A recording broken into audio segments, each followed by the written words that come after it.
Esse é um dos melhores temas de Coríntios e também desse trimestre, que é o poder da ressurreição de Cristo.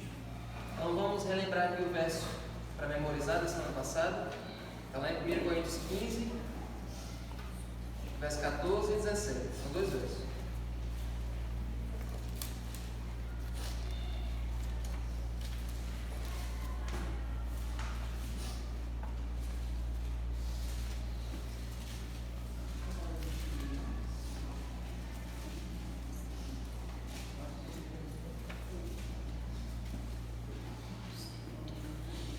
E a lição já está dizendo aí: e se Cristo não ressuscitou, é vã a nossa pregação e é vã a fé que vocês têm. E se Cristo não ressuscitou, é vã a fé que vocês têm e vocês ainda permanecem nos seus pecados. É interessante como a lição mostra aqui, no sábado, que mesmo naquela época Paulo já tinha que lidar com pessoas que já não acreditavam na ressurreição. Então, para quem disse que as pessoas ficaram mais incrédulas nos dias de hoje, tinha gente que já não acreditava naquela época.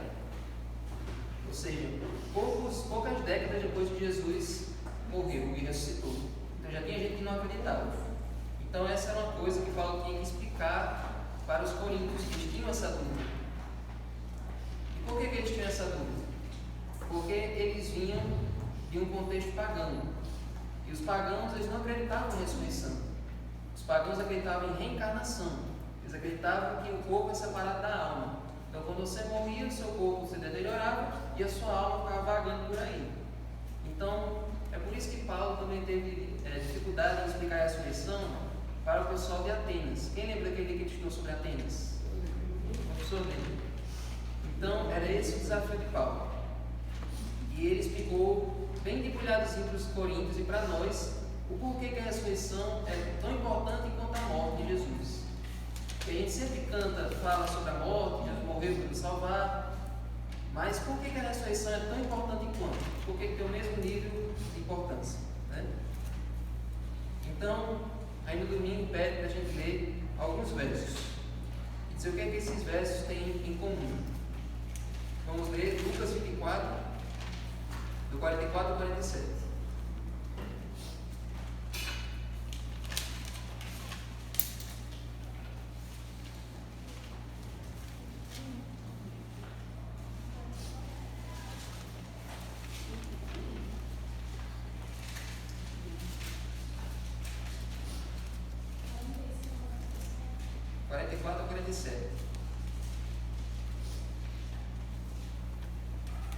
Olha só, a ressurreição, quando Jesus ressuscitou, Jesus apareceu para os discípulos. Só que quando Jesus ressuscitou, ele foi explicar para os discípulos que tudo aquilo que aconteceu com ele já tinha sido predito, profetizado no Antigo Testamento. Então olha só.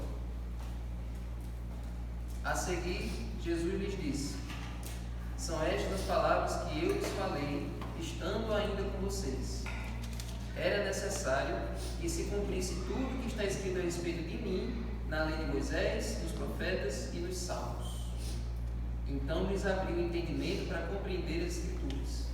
E disse-lhes: assim está escrito que o Cristo tinha de sofrer, ressuscitar dentre os mortos no terceiro dia, e que em seu nome se pregasse arrependimento para a remissão de pecados a todas as nações, começando em Jerusalém. Todos vocês devem ter na mente assim algum verso de memória no Antigo Testamento que fala sobre a morte de Jesus. Quem sabe alguma profecia, algum verso que fala que Jesus ia morrer, só que lá no Antigo Testamento? Alguém lembra?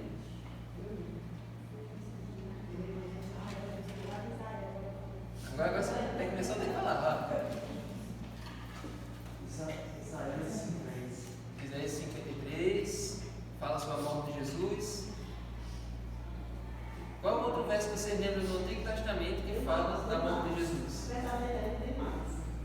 Tem um que está em Gênesis, no comecinho da Bíblia. Não tem na carinha. Não. Gênesis 3:15. Não. Gadu. Pensa aí. Tem alguma outra parte do Antigo Testamento que fala que Jesus ia morrer? Ou isso aconteceu assim, pegou Nos Deus Salmos, os Salmos, eles descrevem como seria que nem o osso dele se quebraria, que a sua carne não conheceria corrupção. Agora, pronto. Então vocês disseram aí verso que fala sobre a morte. Não só a morte, também do nascimento, né? Sim. Aquela petição falando. Toda a vida de Jesus foi profetizada, inclusive a ressurreição.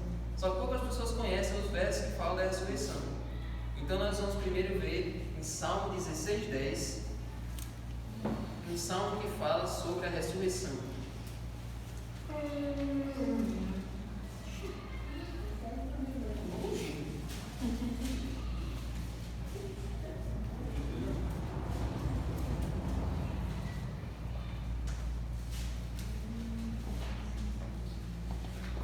Salmo 16:10.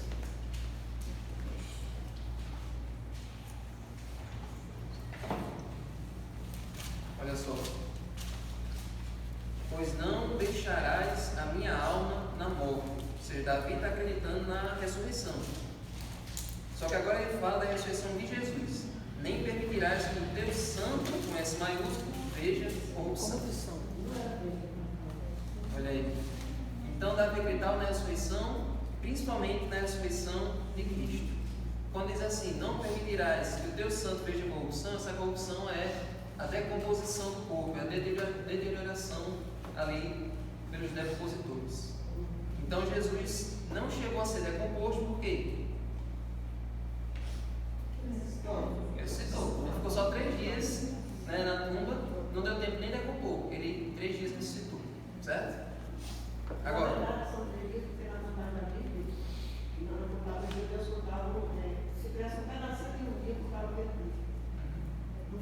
dias para nós, foram 3 dias para eles.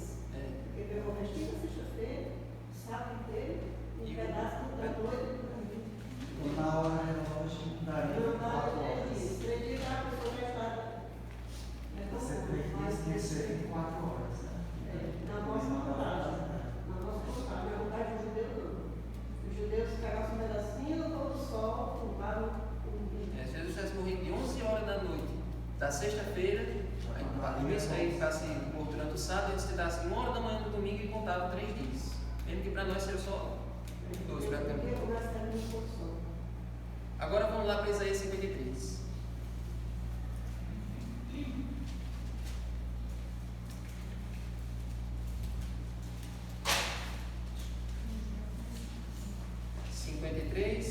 Do 10 ao 12.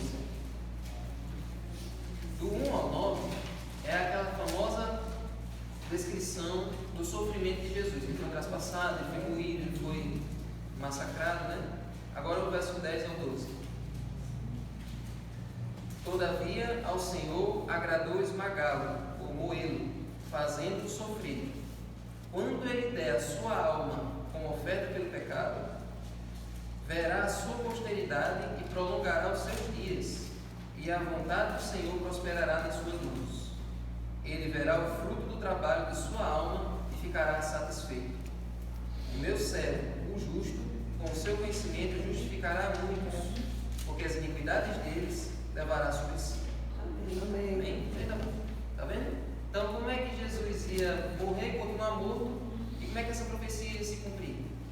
Então, ele só viu o fruto do seu trabalho e ficou satisfeito porque ele morreu e ressuscitou. Ou seja, o plano da salvação foi consumado. Amém.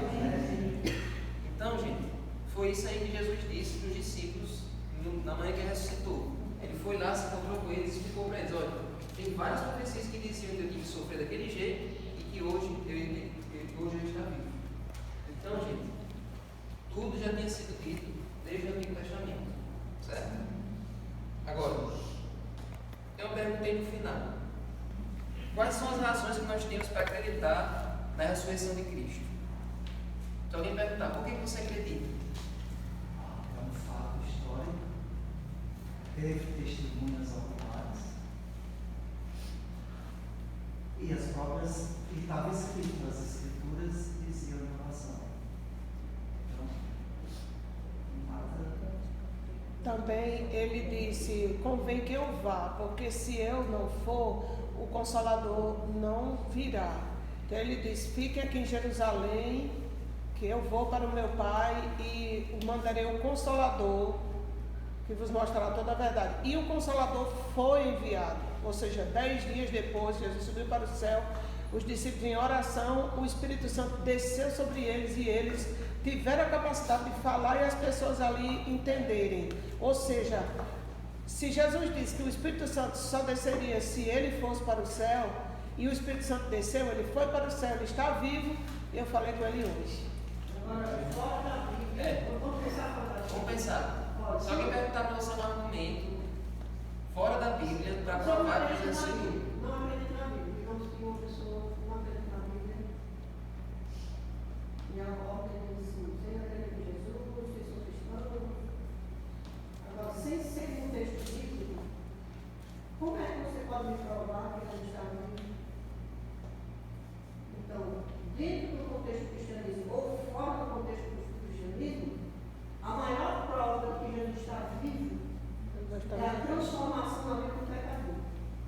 Porque nenhum Deus, nenhum ídolo morto continua operando. Exatamente. Então a transformação na vida do pecador só acontece hoje pela graça de Cristo, porque ele está vivo. Se ele tivesse morto, ninguém ia sacrificar, ninguém ia trocar a vida, ninguém ia oferecer a vida em serviço de um Deus morto. Pois é. Se você quiser pegar na Bíblia, beleza. Mas se ele transformou a vida, então está vivo. Então aí já tem outro argumento aí. O próprio Paulo fala sobre isso. Que ele foi transformado.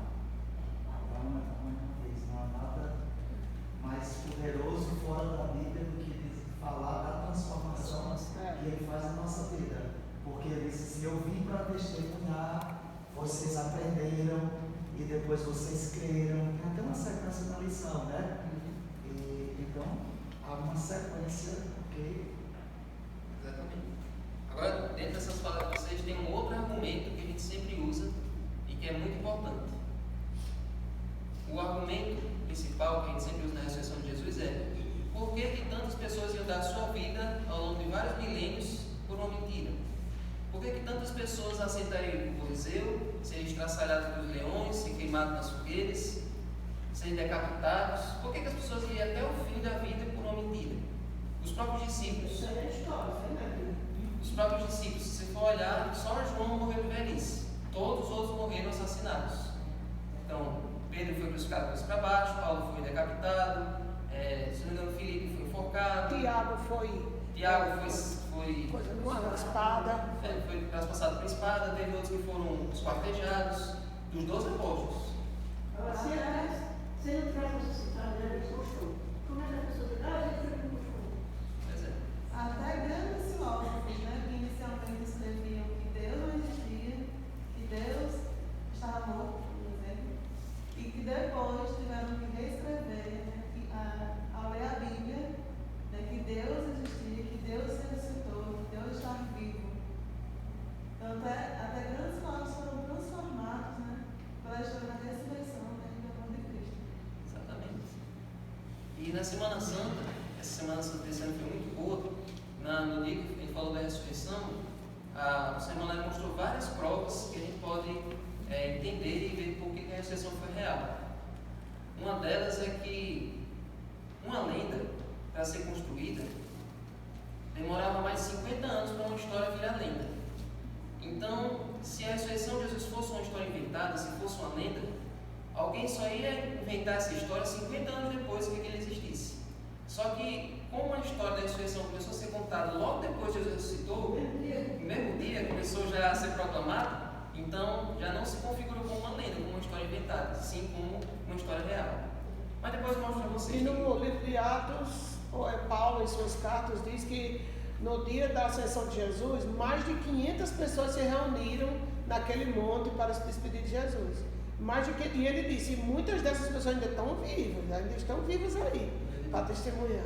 Por isso que ele fala de uma grande nuvem de testemunhas, né? Acho que é Pedro que fala, tendo também uma grande nuvem de testemunhas. Ou seja, nós temos um monte de gente espalhada por aí que testemunhou Jesus ressurreto, né? Ressuscitado. Agora, você sabe por que tinha 500 pessoas no dia que Jesus subiu ao céu, no dia da ascensão? Como é que essas 500 pessoas se converteram? Porque até então, na mente de vocês, é só Jesus e os 12, Jesus e os 12. E onde é que surgiram essas 500 pessoas naquele dia? Eu falei sobre isso ali no estudo bíblico que eu dei ontem com Lígia. Essas pessoas viram Jesus ressuscitado, essas pessoas viram Jesus sendo crucificado e essas pessoas viram Jesus ressuscitado. E elas creram e elas aderiram e elas se juntaram. Ó, eu vou dizer o que aconteceu. Vamos lá para Mateus.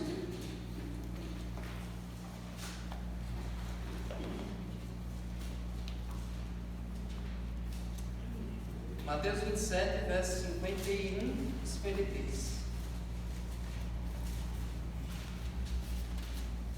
Teve um detalhe, na hora que Jesus morreu, não foi nem quando ele ressuscitou. Quando ele ressuscitou também teve, mas quando ele morreu, que muita gente passa por cima e não percebe.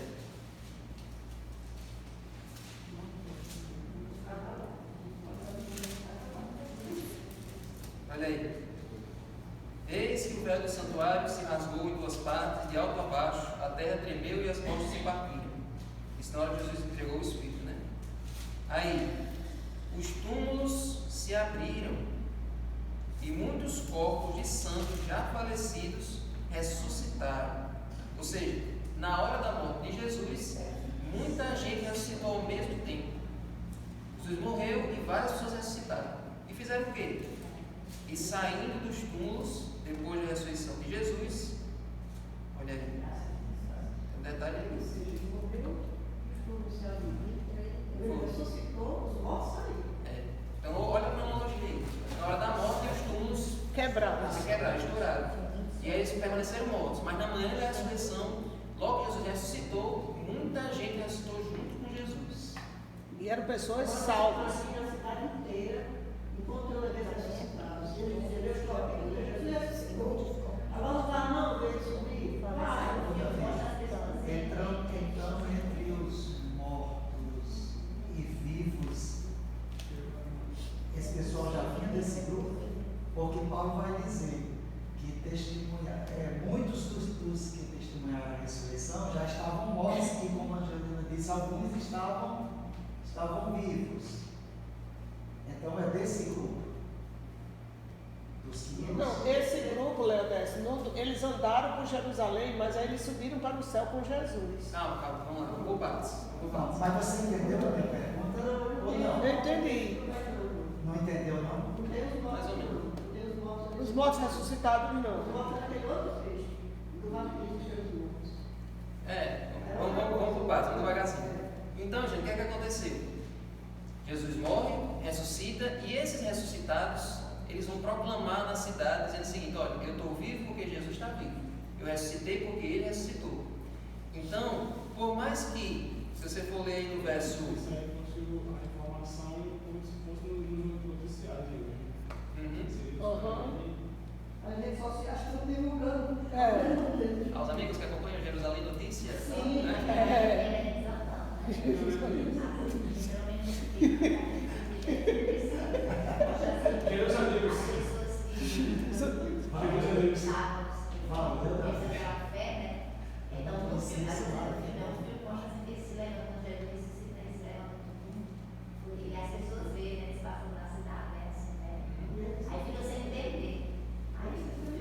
Você viu o filme e foi?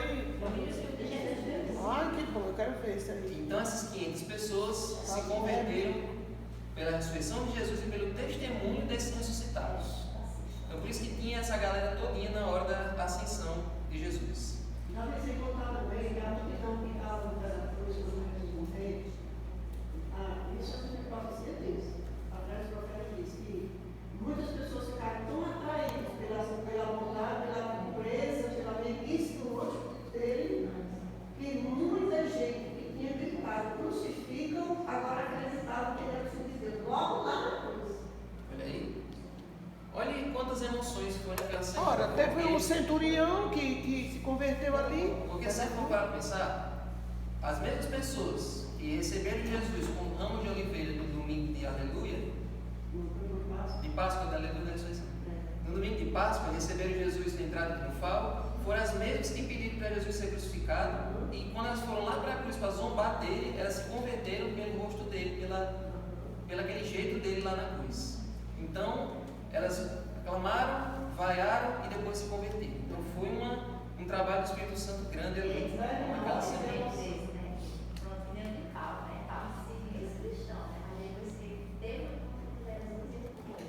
Todo mundo tem um encontro real.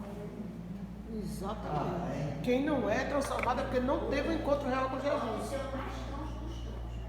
Eu gostei, Marlos. Pode ser o mais troncho dos tronchos. O homenzinho todo. O mais troncho dos tronchos. O mais troncho dos tronchos. E o outro argumento que a gente tem é que a tumba está vazia. Você for lá, não tem nada lá, não tem resto de ninguém lá, né? Então, esses são os grandes argumentos. Se você for lá na tumba de José de Arimateia, não tem nenhum resto mortal, nenhum indício de alguém que foi enterrado lá. Amém? Amém. Agora, 1 Coríntios 15. Vamos destrinchar 1 Coríntios 15 agora.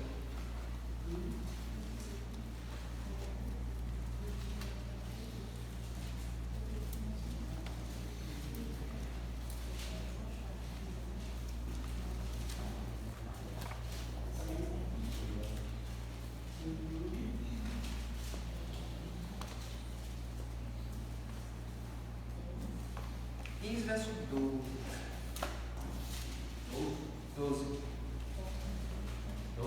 12. É 12. Por que não 12?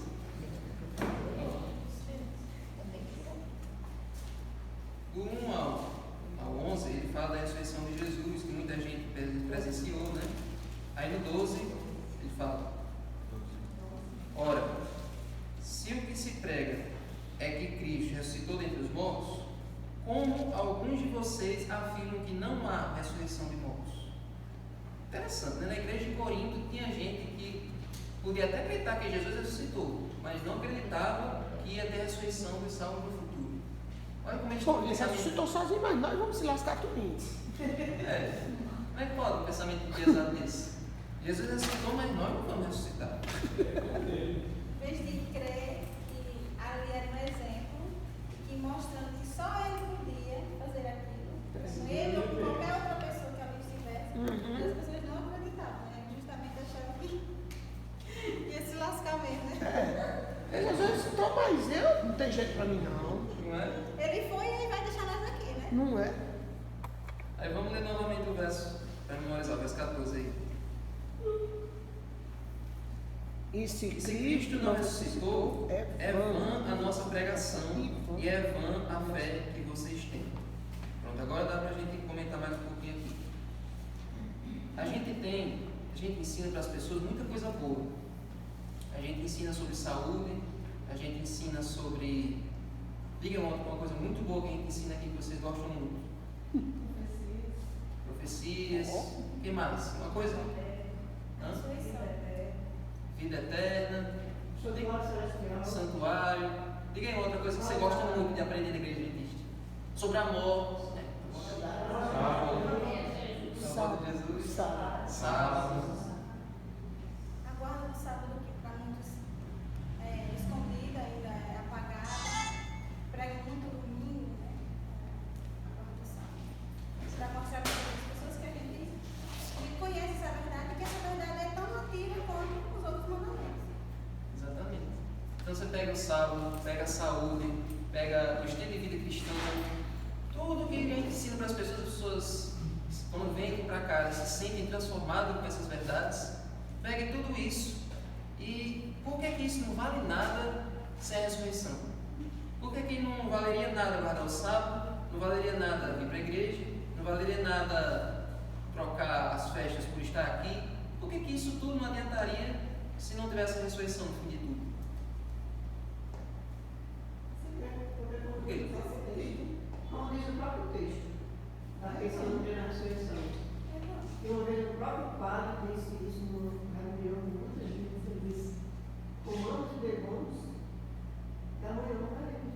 E nós Então, estávamos se a gente não juntos. pensar na ressurreição, adianta saber que Jesus está no santuário celestial, mas não pensei como ia buscar. Entendeu? Então, o próprio padre citou esse texto ironicamente, como se a vida fosse só aqui. A nossa vida não é só comer, beber, depois não comer, não. A nossa vida é depois de tudo isso. É a importância disso. Isso aqui é só um ensaio. Olha aí. Eu acho que a ressurreição ela é o fundamento da esperança cristã. Porque eu já ouvi muita gente dizer assim, vamos aproveitar, porque a gente não sabe em relação ao dia da manhã. Então, alguém que pensa assim, não tem esperança na volta de Cristo. Tampouco que ela vai ser ressuscitada. Então, ela acha que a vida se resume à vida do momento, como a irmã falou aí. Como nos lembramos que amanhã, quando eu via esse verso, eu ficava muito assim, sem entender o que queria dizer. Esse texto quer dizer exatamente o que eles pensavam. Mas eu escuto muito isso das pessoas. Aí quando eu escuto isso, eu digo, elas não têm a ressurreição como fundamento dessa esperança, né? Que teve lá nos apóstolos e que ela passa pela história humana. Então é aquela coisa, como a irmã dizia aí. Então é melhor a gente aproveitar esse mundo aqui, cair mesmo na gandaia, porque Depois que fechar os olhos, mas infelizmente muita gente pensa assim, né? E a gente vai ter, se a gente tiver a oportunidade de pregar essa fé, né? De que de fato que Jesus morreu e que ele vive, né? E que as primícias, outra coisa também, que quando fala de primícias eu dizia, o que é primícias? Os primeiros frutos, né? Mas realmente as primícias é a garantia da ressurreição para aqueles que guardam a fé em Jesus, né? exatamente. Chegaram lá. Como ele diz assim, vamos aproveitar os que estão no meio vão morrer. E se nós cristãos fizéssemos diferente, vamos aproveitar e vamos pregar, porque amanhã podemos realmente estar dormindo, né? Muito bem. E aí não aproveitamos a oportunidade. Eu ia falar exatamente isso. Interessante. Eu estava pensando exatamente isso. A nossa visão de aproveitar a vida é justamente. Está dizendo, gente, é uma cacetada na cabeça de todo mundo aqui. O carnaval, as pessoas brincam, as pessoas do mundo brincam dos velhos, se brigar, com droga, prostituir, faz de tudo. Vão trabalhar no dia seguinte de noite tudo de novo. Aí aproveita que eles restou, tem gente que trabalha de dia, faz farra de noite, no outro dia trabalha de novo, faz farra de noite. Aí o carnaval eles passam sábado, domingo, segunda e terça nas praças. E a quarta tem gente que enrola. Luísa está dizendo que começa na sexta. E na Bahia começa no início de fevereiro. É o seguinte, por que é que eles se entregam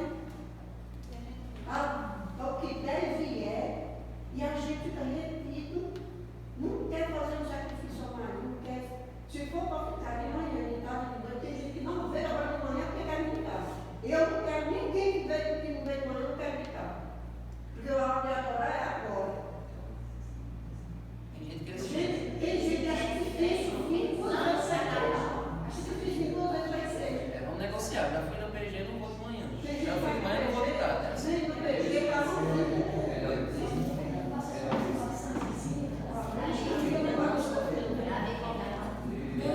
E nesse tudo que foi falado, na própria palavra você diz que por isso muitos serão perdidos por esperar por amanhã. É assim, como o irmão aqui acabou de falar, que muitas pessoas vão cair na gandaia porque depois da morte ninguém sabe, a gente sabe aqui. Só que pela ressurreição do Senhor Jesus, devemos não só acreditar, como ter fé, que se deixarmos para resolver amanhã, para servir o Senhor, para fazer o que tem que ser feito, aí onde é que entra o que eu quero dizer, que os perdidos são como Maria do Mar. Então está tudo assim na minha mente que fica claro a respeito daqueles que ficaram perdidos. Porque se você deixar sempre para depois, se o povo amanhã não nos pertence, como é que você pode sempre estar prostigando para depois? Não deixar para amanhã, você pode fazer hoje. Até porque eu não queria falar sobre isso aqui, mas eu tenho assim comigo mesmo, até lembrar da minha mulher sobre esse meu pensamento.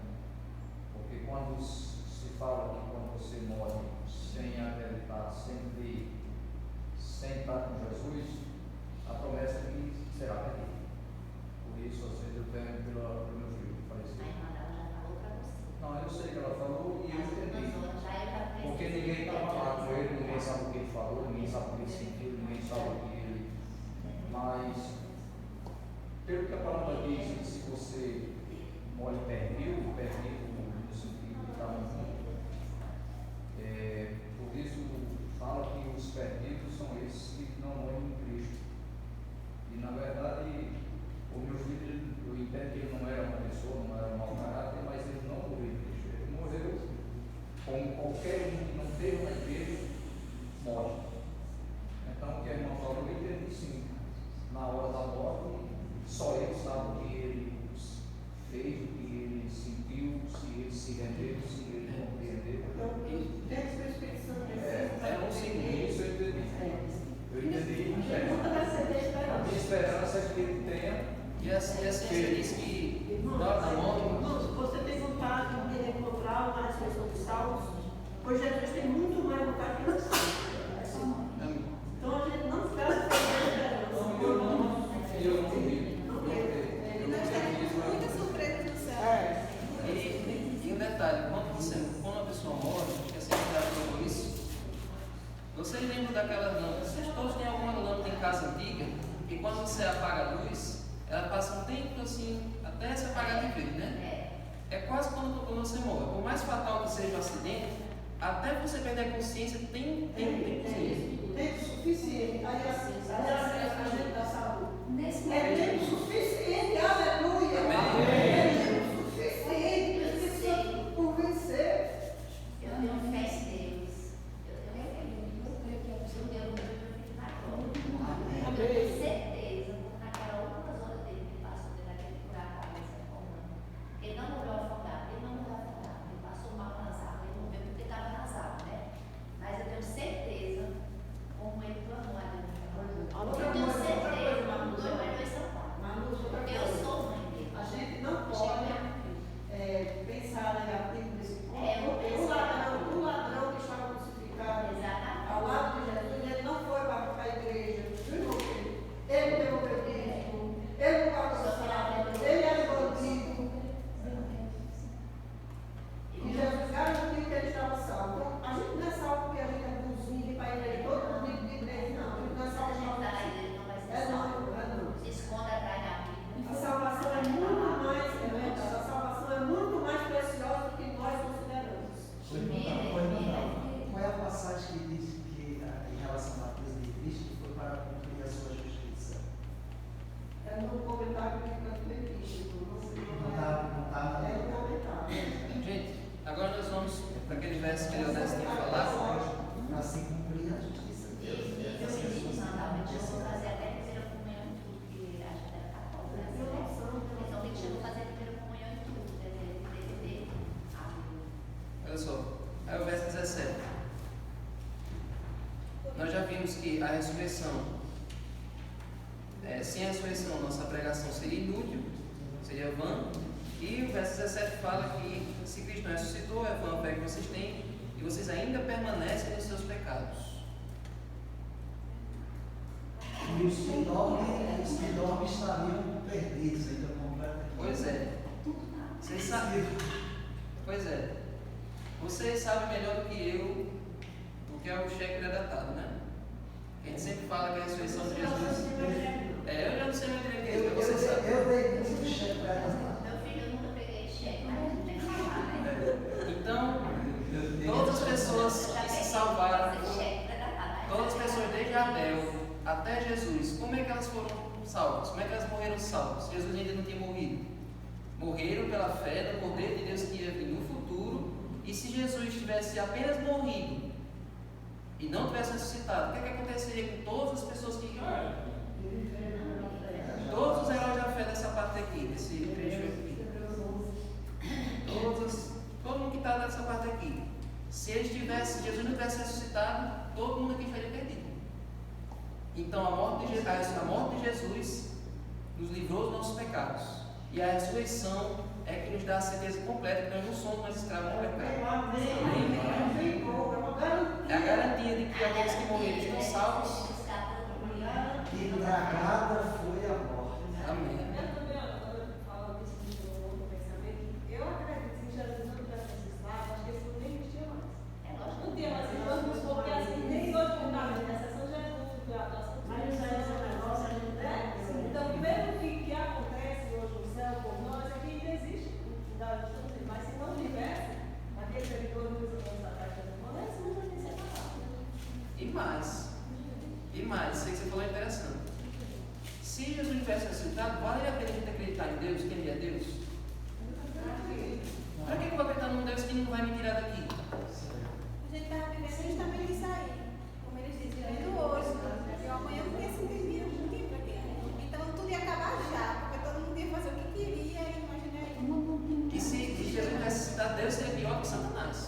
Sabia disso?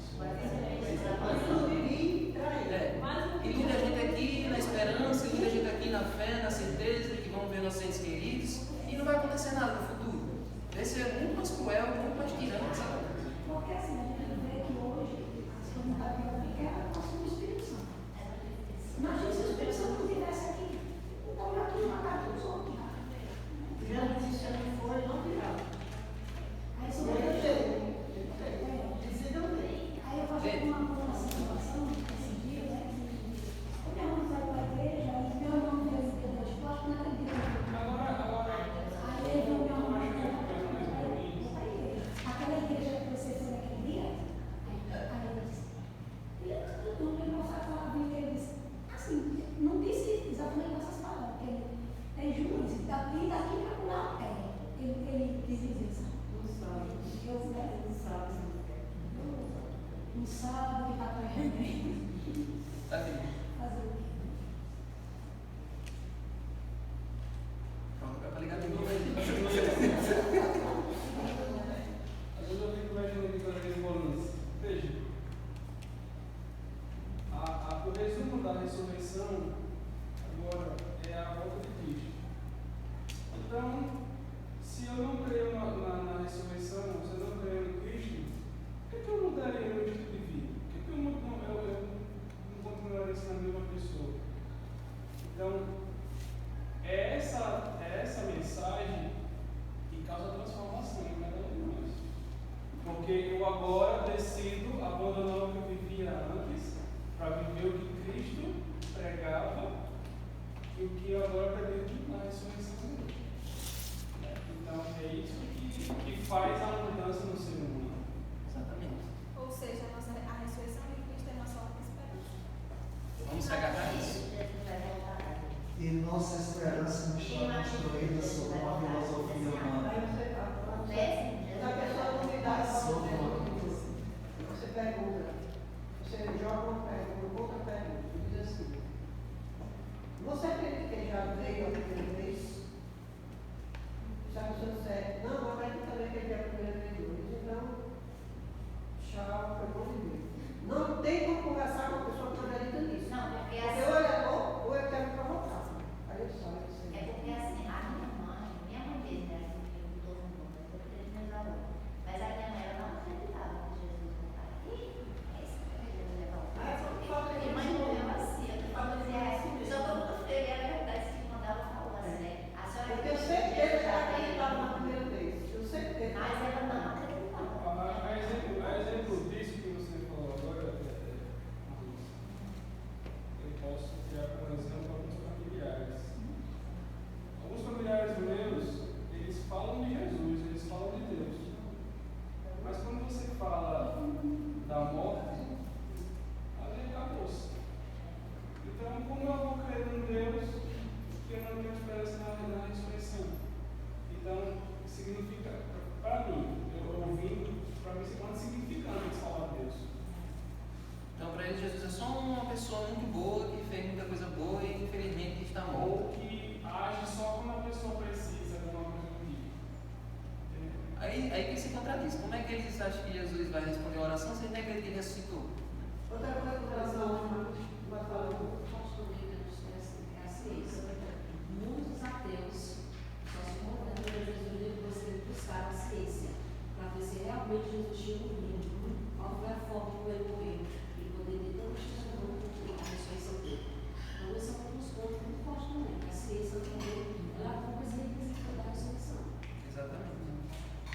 Gente, vamos conversar agora sobre a própria ressurreição. Todo mundo aqui acredita, né? Todos nós já sabemos, graças a Deus. Agora, 1 Coríntios 15. Andressa, eu vou pedir desculpa a você, que eu vou pular essa parte da semente. Vamos para o verso que. Ô, rapaz, eu já estava achando. Na semente. A semente aqui. Vamos ler o famoso verso que nós lemos em todo o estudo bíblico sobre a volta de Jesus, que é do 51 ao 54. Perdão, 15. 1 Coríntios 15, do 51 ao 54. Está entendendo, Silene? Estou entendendo.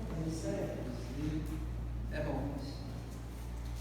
Ó, esse verso 51 a gente sempre lê de carreira, mas ele tem um detalhe interessante. Eis que vos digo um mistério.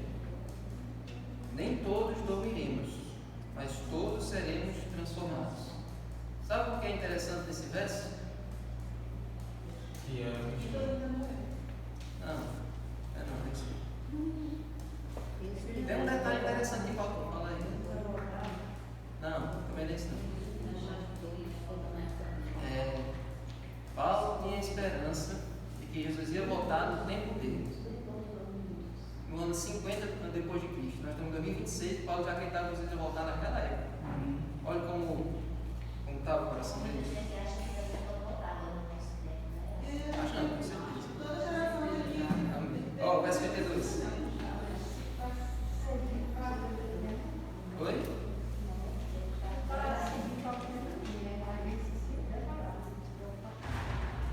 Exatamente. Mas eu acho que Paulo pensava como muitos pensam hoje, que o próprio Evangelho a Bíblia diz, que devemos apressar a volta de Cristo, né? Essa coisa. Sim, Às vezes eu fico dizendo, eu não sei se é errado eu pensar assim, mas quando eu digo assim, quando eu vejo alguém falar, Cristo está voltando, eu acho que não para essa geração, porque muitas profecias não se cumpriram ainda, então como é que ele voltaria? Por exemplo, a grande perseguição, eu não sei, eu acho que até para gerações daqui a 20 anos, talvez ela ainda não tenha ocorrido, e Jesus não vai voltar antes disso, né? Mas a urgência da gente. Nós temos que ter uma urgência quanto à volta de Cristo, pelo que já se cumpriu na nossa ressuscitação do primeiro dia, e pelo último sinal. Porque o último sinal para a volta de Cristo é a pregação do Evangelho. E nos 200 e poucos países existentes no planeta, 200 já tem o Evangelho. E os países onde é proibido falar de Deus, o Evangelho está lá. Através da Abra, que é uma ação silenciosa que converte pessoas onde não se pode falar de Deus. Então, quando Paulo diz lá em Colossenses que o Evangelho foi pregado a todo mundo no tempo dele, a gente pensa que foi de casa em casa, de pessoa em pessoa. Não. Os países, os lugares habitados conheceram a história de Jesus e da ressurreição. Então o Evangelho foi pregado a todo mundo. E hoje, o que falta para Jesus voltar é o Evangelho ser levado a todo mundo. Tribulação e língua. Agora, se tiver uma janela, não sei quando, que não recebeu ainda Jesus e a gente morre, então a urgência da volta de Jesus tem duas pendências. Uma é o cumprimento dessa profecia, essa única. E a outra é a gravidade da minha vida. Porque se eu pensar que Jesus vai vir daqui a 20 ou 30 anos, mas eu não tenho 30 anos daqui para frente. Eu não tenho 30 anos. Aí ele diz, não,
nós. Se a gente não fizer, se a gente não trabalhar para que isso aconteça, Jesus não vem. Se isso acontecer, pouco tempo depois Jesus volta. Para Jesus voltar, isso primeiro tem que acontecer. Que é o quê? O Espírito Santo. Precisa da chuva serena primeiro. Onde a gente fala dele, ele não está. Vamos ler, 52 e 54. No momento, no abrir e fechar de olhos, ao ressoar da última trombeta. A trombeta soará, os mortos ressuscitarão incorruptíveis, e nós seremos transformados. Porque é necessário, ou seja, não pode ir para o céu desse jeito que está. É necessário que este corpo corruptível se revista de incorruptibilidade, e que o corpo mortal se revista da imortalidade. E quando esse corpo corruptível se revestir de incorruptibilidade, e o que é mortal se revestir de imortalidade, então se cumprirá a palavra que está escrita: tragado foi a morte pela vitória. Amém. Agora vamos ver se vocês são bons de memória. Mas tem que ser, isso aqui tem que ser. Mas olha só. Tem 3 coisas que Jesus vai transformar no corpo da gente para a gente poder ir para o céu. Tem 3 transformações. Quais são as 3 coisas que Jesus vai fazer com a gente para a gente poder ir para o céu? Porque Paulo está dizendo, é preciso, é necessário que a gente seja transformado. Mas quais são essas 3 transformações? O corpo, o caráter, está faltando um.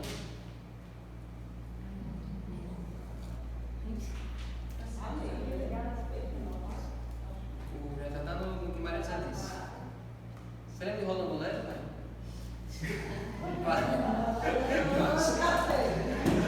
Captei nossa mensagem. Captei não. O corpo. Qual é a transformação do corpo? As nossas deformidades físicas não vão ter mais. Quem tem os quebrados, quem tem perna que torta, quem morreu com Covid já vai ressuscitar limpo, saudável. Quem morreu com alguma deficiência, cego ou qualquer outra coisa, não vai ter mais isso. E melhor ainda, lá no Grande Conflito diz que todos vão ressuscitar jovens. Com a louçaneira de velho jovem, todo mundo rejuvenescido. Mas eu vou ressuscitar com o cabelo? Sim. Não é ressuscitar careca, não. Agora, você e ele vão realizar o céu. Não vai nem ver para o céu. O corpo vai ser glorificado, vamos ser transformado num corpo glorificado. mas vai manter a mesma fisionomia, a mesma personalidade que você tinha, só que agora com um caráter, vai perder a natureza pecaminosa, né? E essa é a segunda transformação. A primeira é a física, como Josa disse. A segunda é espiritual, não vamos ter mais natureza pecaminosa, só celestial. E a terceira, que é a nossa maior esperança. Morar no céu. A imortalidade. Louvado seja Deus. Lindos, incorruptíveis e imortais. Amém. Senhor Deus, obrigado, Senhor, porque essa esperança é o que nos move e nos mantém aqui todos os dias. Verdade. Porque o Senhor vive e nós podemos crer no amanhã. Verdade. Não temos mais dúvidas. Estamos certos de que a morte não vai ter a palavra final na nossa vida. É verdade, Senhor. Nós Todos que estão cremos. aqui, se alimentarem dessa esperança todos os dias, eles vão estar todos juntos perto da árvore da vida. Amém. Agora, Senhor, nos conscientize da urgência de levar essa esperança aos que não sabem de nada. Verdade. Aqueles que pensam que a vida acaba para quem morre e não tem mais nada depois disso. Nos ajuda a colocar neles a certeza de que há uma vida eterna nos esperando. Sim, O sim. céu é para todos. O Senhor projetou a vida eterna para todo mundo. Verdade. Então, que eles possam se agarrar, se apoderar dessa mensagem, dessa esperança, através de nós, em nome de Jesus. Amém.